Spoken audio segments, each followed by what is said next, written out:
like, oh, that's really cool because it's technically achievable. But Michelle is much more sort of like just taking a sort of her creative impression from it. And at the end, it was like the word she used was that's gorgeous, that was beautiful, And I was surprised by it, but it's interesting, and I think it could be a taste thing.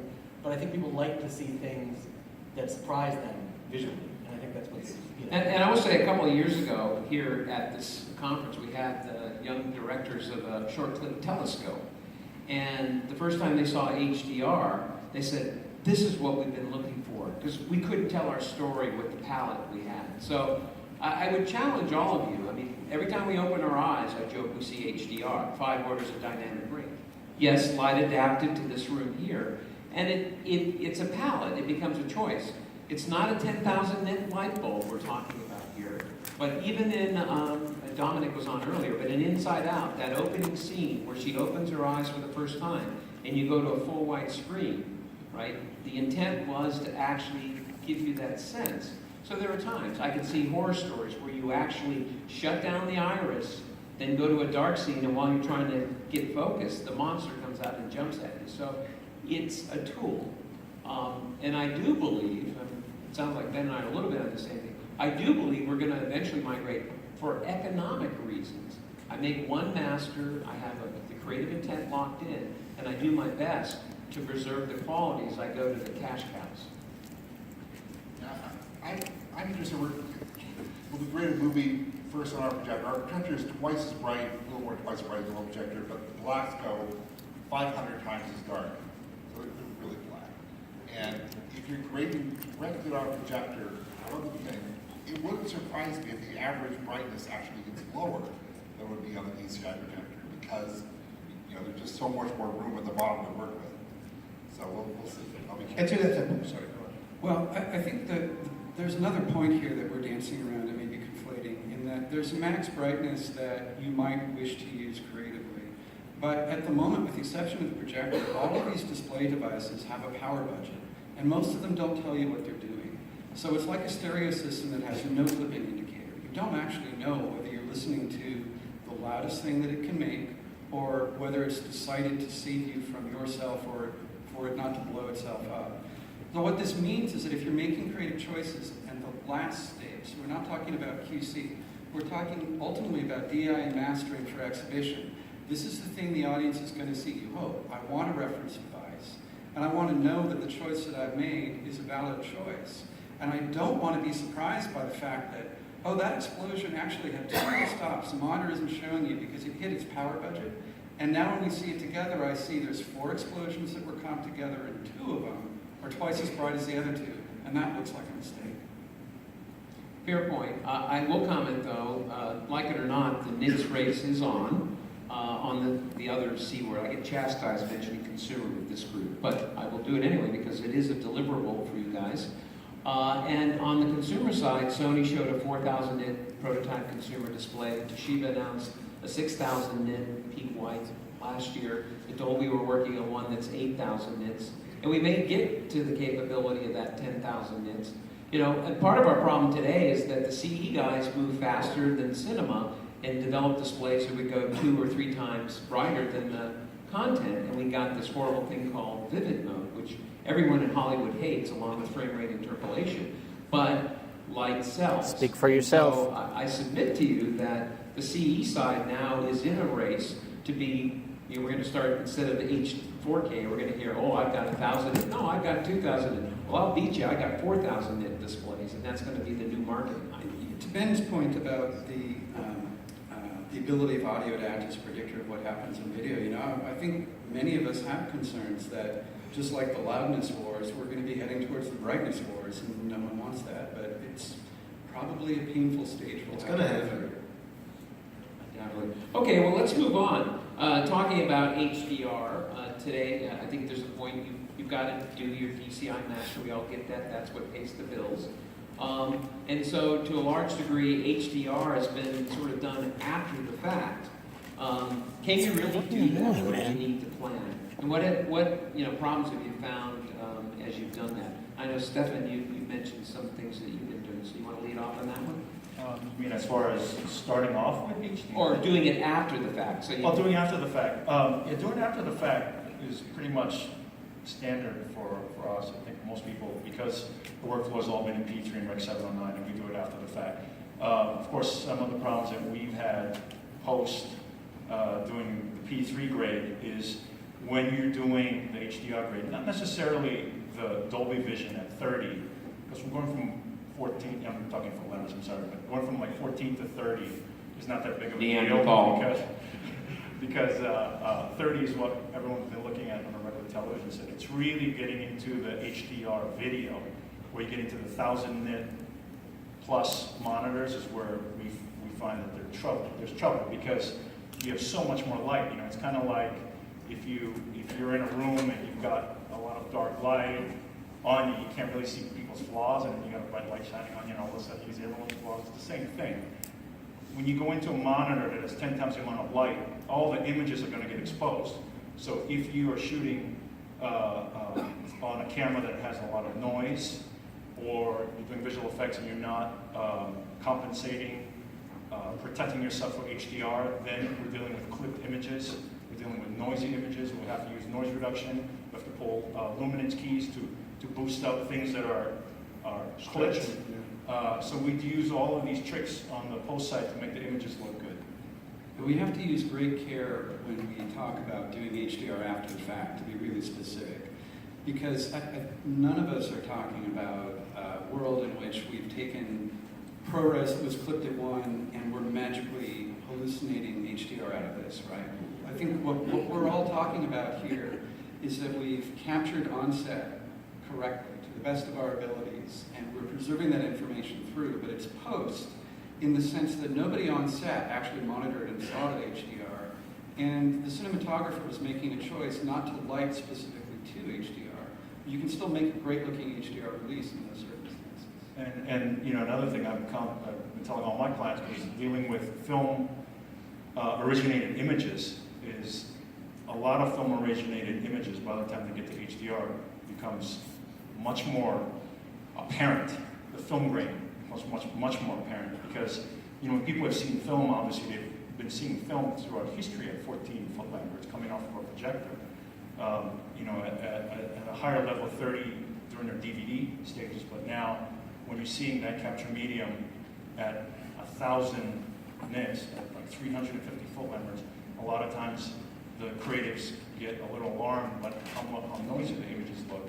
So, you know, those are things that, like, we have to talk to the production people even before they shoot and say, what is the intent of your movie? I mean, do you want it to be completely grainless and noiseless? Maybe you need to shoot with a different kind of camera. Exactly. It's a conversation. There's other things like sharpening, you know, sharpening an image, introducing localized, very high contrast things. Sharpening for HDR is a different thing than what we traditionally do when we sharpen things for 100 or other levels. I mean, stupid, simple stuff like that, you know. Sometimes the visible grain can be a good thing, though. Exactly. In Star Wars, you know, I think people like to see. I think when we saw, even on Dolby, on the Dolby Vision projectors in laser, but also on the Pulsar, it was like, you know, it was actually delightful to see the grain that way and so beautiful with the rest of the image properties. With it. I think it was good. But I would say that I think the main issue, and this is basically what Rick is saying, I agree, is just sort of the lost opportunity. It's like what you don't know. You might have been able to make different creative choices had you started at the very beginning of the workflow with, you know, on-site capture. That, you know, that's a disadvantage. Separately, you know, in my limited experience, I've seen there'd be a challenge with library titles. You know, when we're doing sort of contemporary films, we have a lot more flexibility and ability to go in and make either custom effect shots where you want to, or, you know, remaster things, or perhaps not even being, you know, captured or preserved in higher quality files to begin with. When we went back to do Star Trek 2009, do, you know, a home video HDR pass for that, that became a bit of a problem because those shots aren't online, and we're not going to go. Nobody has the budget to go back in and do sort of a really detailed, fine-tuned pass. And these are also, you know, this is also the eye under a film LUT, so it's already constrained. Exactly. Yeah. So, you know, so that's that I think is the bigger challenge. I think, you know, doing a Jungle Book pass or a Star Wars pass or whatever, you know, pass in HDR, even the problems that Nakamura you're talking about are all, you know, surmountable. I think, you know, with library titles, which of course, to your, you know, dirty consumer electronics world, it's crucial, like, to go back in and do library titles. So, like, what, you know, what kind of issues, how are you going to address issues when you go and do your HDR, you know, Godfather pass? Yeah. You know, there's another thing that I want to bring up since we've got visual effects in the title of this here. And the thing about, you know, which side of the lot you're on, I think is really important because there's a visual language that we've developed, either we've developed as filmmakers or we've learned how to speak, if you will, as audience members about visual phenomenon and what happens when something gets bright and what happens when something gets dark. If something gets brighter, it can't get any brighter. Make it brighter. Well, it can't get any brighter. So what do? Well, film begins to bleach, right? You begin to lose saturation. You begin to see halation. You begin to see all these different visual artifacts that tell us that this is getting brighter. If we are on the wrong side of a look light, for example, we can't recover from that. We can't put the saturation back in the thing that got bleached out. So some of these decisions that we need to defer, that makes a lot of sense when you think about just, say, a film look. But when you start thinking about halation, visual effects, glows, things like that, you know, it can look really wrong if you take that big glowy thing and now make it incredibly bright and still be as glowy. You may want to refine that. And that's a little bit of a new world. What a bright, fun new world. Oh, yes. Yeah. I love the new world. What about 4K and HDR? Perfect together? Yes. Thanks, Jay. Yes. Anytime, Pat. I mean, I would add not just HDR, but really high contrast.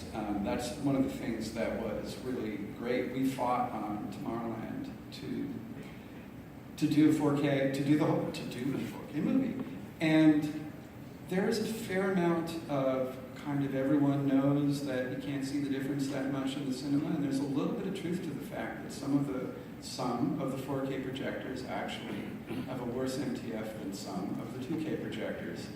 But the Dolby Vision system and its contrast ratio lets you, I mean, we all sat around and said for the first time, wow, that looks like 4K. That's really what I shows it off. Exactly. I mean, what we get from visual effects is that higher specular detail doesn't come from more light. We can put more light in it. No, it's physically, there's more detail there, more sharpness to help govern that light. So 4K, looking at the clips that were screened last night, as soon as the Tomorrowland stuff came out, like, you definitely saw a difference there. It was a very, very pleasant difference.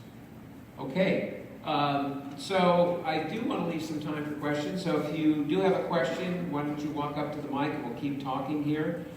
Just a couple of caveats.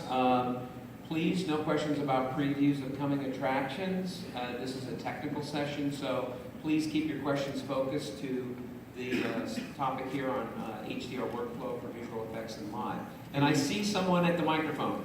Please identify yourself, name, rank, and serial number. James Gardner. I do a video blog called Cinetech Geek, and just a few months ago I did a demonstration to the local Australian industry for 2020. And during this demonstration, a lot of the talk went to HDR, and one of the most important questions that the audience seemed to come to me with was, they're very worried about what they're making today, and can I repurpose it for HDR later on? So it really came a lot of discussions about the codecs, like all these cameras we can get now that do 50 stops or don't make range, etc. But the codec you use has a big effect on how the HDR will come out in an HDR grade. So some of the questions that came from that was, if I'm using a log type compression, etc., what compromise do I have if I do that? Can I still go to HDR with that? Or what sort of result will I get? Is RAW the only real way to go if we're going to do HDR? Those are the questions they have, because they want to make sure the content they're making today is going to take advantage of what happens tomorrow. So we want to take that? I mean, of course, the raw sources, be able to work from those natively, to have those live in your conform, maybe exist at the editorial and be present with all their detail, and whatever interpretation of those raw sources, right? Because you're always looking at a flavor of them, you're never looking at that content as is. yes, that would be great. The reality of it and the finishing pipelines and the various codecs and flavors that we use today is that, well, you might get a 10-bit DPX source as what you need to work with, or what you master of. I'm not so concerned about the source encoding if it was a viable log, right? Classic Simeon or the RE-log CV3 or slog2 or slog3. As long as the encoding of the original DPX governed and held the source range, you'll be pretty good going forward. There's no real massive concerns there. Where it gets tricky is when you get some of the compressed media that is very prevalent today coming out of cameras that might not have a log encoding. You can still stick a log encoding on that compressed program that's coming out of your Alexa, right? It'll be great. But sometimes it's not. It's just 0 to 1 Rec 709 or 16 to 235 8-bit because we know we love those numbers. So at that point, that's where it gets a little bit tricky. Yeah, absolutely. And I think in addition to that, there's the fact that most of these codecs, particularly the consumer side, they have various magical psychovisual criteria that are not based on anything like a computer encoding or an HDR signal. So it's not to say they couldn't, but they haven't been optimized for that yet. So, basically, I think you just have to test the hell out of it and see if it's appropriate for your needs. And I would add, in some of our experience, to your point, even before the codecs, you'd think, oh, if I had an original conformed negative film, high dynamic range, I ought to get the best image possible. Well, assuming that it was exposed properly. And we found in some of the big classics, like the John Wayne Westerns of the 70s, shot on film should be great, except the entire set was lit up, so you'd stay within the 14-foot Lamberts or 48 nits level. And so all the dynamic range on the film was confined to a very, very small segment. So codecs aren't going to help that problem. And even if you do digital exposure, we've seen some 10-bit DPXs as much as we hate it. We like OpenEXR. Give